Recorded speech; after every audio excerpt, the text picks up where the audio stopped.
నేను ఒక 4 పేర్లు చెప్తాను.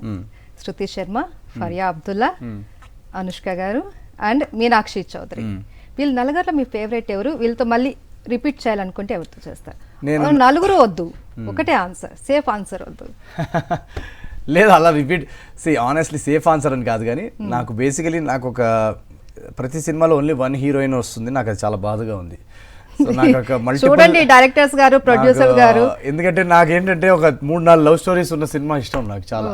సో అలాంటి క్యారెక్టర్ ఎవరైనా రాస్తే వెయిట్ చేస్తున్నాను నేను మంచిగా రాయాలని చెప్పేసి. సో ఒకవేళ మీరు అడిగారు కాబట్టి రైటర్స్ డైరెక్టర్స్ ఎవరైనా ఉంటే ఒక మంచి మల్టీ స్టార్ స్టోరీ ఏదైనా రాసి స్వీటీ, మీనాక్షి, ఫారియా వీళ్ళందరూ 3 హీరోయిన్ సబ్జెక్ట్ లాగా పెట్టి నన్ను మధ్యలో పెట్టి పోస్టర్ ఇమాజిన్ చేసుకోండి. మధ్యలో నేను, ఇట్ సైడ్ స్వీటీ, ఇట్ సైడ్ మీనాక్షి, అట్ సైడ్ ఫారియా, వీళ్ళు ముగ్గురు చేసే రచ్చలో నేను నవీన్ పోలిశెట్టి. అలాంటి స్టోరీ మీరు ఏదైనా రాసుకుంటున్నారా? నాకు ఐడియా ఇచ్చారు, ఇవాళ వెళ్ళి టక్ టక్ టక్ రాస్తాను ఇవాళ. సో నేనే ఇచ్చాను అన్నమాట ఈ క్రెడిట్ నాకే. అయితే నాకు చాలా, ఎందుకంటే నాకు ముగ్గురుతో చాలా చాలా ఎంజాయబుల్ ఎక్స్పీరియన్స్ వర్కింగ్, చాలా చాలా.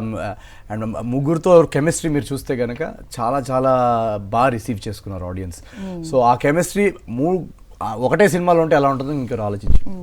కానీ ఈ ఆన్సర్ కాకుండా నెక్స్ట్ మల్టీ స్టార్ అనేది ఇప్పుడు చూస్తున్నాం, చాలా మంది చేస్తూ ఉన్నారు.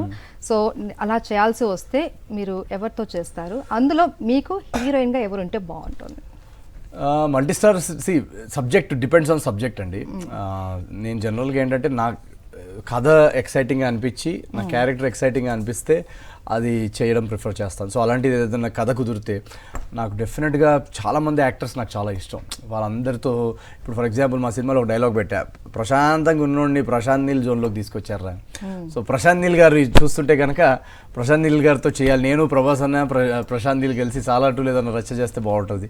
సో అలా నాకు చాలా మందితో చేయడం చాలా ఇష్టం. మహేష్ గారు అంటే నాకు చాలా ఇష్టం, బన్నీ గారు నాకు చాలా ఇష్టం. మహేష్ గారు నెంబర్ 1 నేను ఒక్కడిని. కరెక్ట్, బన్నీ గారు అంటే చాలా ఇష్టం నాకు, తారక్ గారు అంటే చాలా ఇష్టం. సో నాకు వీళ్ళందరితోటి ఏదైనా సబ్జెక్ట్ కుదిరితే డెఫినెట్గా చేస్తే భలే ఎంటర్టైన్మెంట్ ఉంటుంది ఆడియన్స్ కన్నా నా ఒపీనియన్. సో డైరెక్షన్ వైపు ఏమన్నా థాట్స్? ఇంకా టైం ఉందండి దానికి, ఇంకా టైం ఉంది డెఫినెట్గా. అది ఎందుకంటే డైరెక్షన్ అనేది ఒక అడిషనల్ రెస్పాన్సిబిలిటీ, సమ్ డే, ఇంకా చాలా టైం ఉంది దానికి. అయితే ప్రొడ్యూసర్స్ సూర్యదేవర, నాగవంశీ, అలాగే సాయి సౌజన్య, వీళ్ళ గురించి? మా ప్రొడ్యూసర్స్ నాగవంశీ గారు, సితారా ఎంటర్టైన్మెంట్స్ ఏంటంటే ఈ కథలో ముందు నుంచి మేము నరేషన్ స్క్రిప్ట్ లెవెల్లో ఫస్ట్ ఆఫ్ ఆల్ మాకు స్క్రిప్ట్ రాసుకోవడానికి టైం ఇచ్చారు. సో దానికి నేను థ్యాంక్ యూ చెప్పుకోవాలి వంశీ గారికి. ఎందుకంటే ఆ స్క్రిప్ట్ రాసుకునే ఫేజ్ అనేది చాలా ఇంపార్టెంట్ ఫేజ్. అక్కడ మనము హడావిడి పడ్డా, ప్రెషర్ పెట్టినా అది సరిగా రాదు. సో ఆ టైం ఇచ్చి, ఆ ఫ్రీడమ్ ఇచ్చి రాసుకోవడానికి ఆ టైం ఇచ్చినందుకు చాలా చాలా థ్యాంక్స్ యాక్చువల్గా వంశీ గారికి. అండ్ ఈ సినిమా సితారా ఎంటర్టైన్మెంట్స్ ఏంటంటే మీరు చూస్తే కనుక వంశీ గారు లాస్ట్ 2-3 సినిమాలు కొంచెం అంత అనుకున్నంత విధంగా ఆడలేదు. సో ఆయన కొంచెం డిసప్పాయింటెడ్గా ఉన్నారు. సో లాస్ట్ 2 days నుంచి మీరు చూస్తే కనుక వంశీ గారు ఫుల్ హ్యాపీ, ఆయన ఇంత నవ్వడం నేను ఫస్ట్ టైం చూడడం.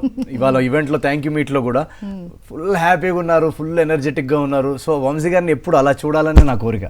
సో మేము చాలా చాలా హ్యాపీ అనమాట. ఏంటంటే మా సినిమా ఈరోజు ఇంత బాగా బ్లాక్ బస్టర్ అవడం, సితారా ఎంటర్టైన్మెంట్స్ మళ్ళీ బ్యాక్ ఒక బ్లాక్ బస్టర్ రేస్లోకి మళ్ళీ తిరిగి రావడం, ఈ ఎనర్జీతోటే నెక్స్ట్ రాబోయే సినిమాలన్నీ వంశీ గారికి ఈ సంవత్సరంలో అవన్నీ కూడా బ్లాక్ బస్టర్ అవ్వాలని నేను కోరుకుంటున్నాను.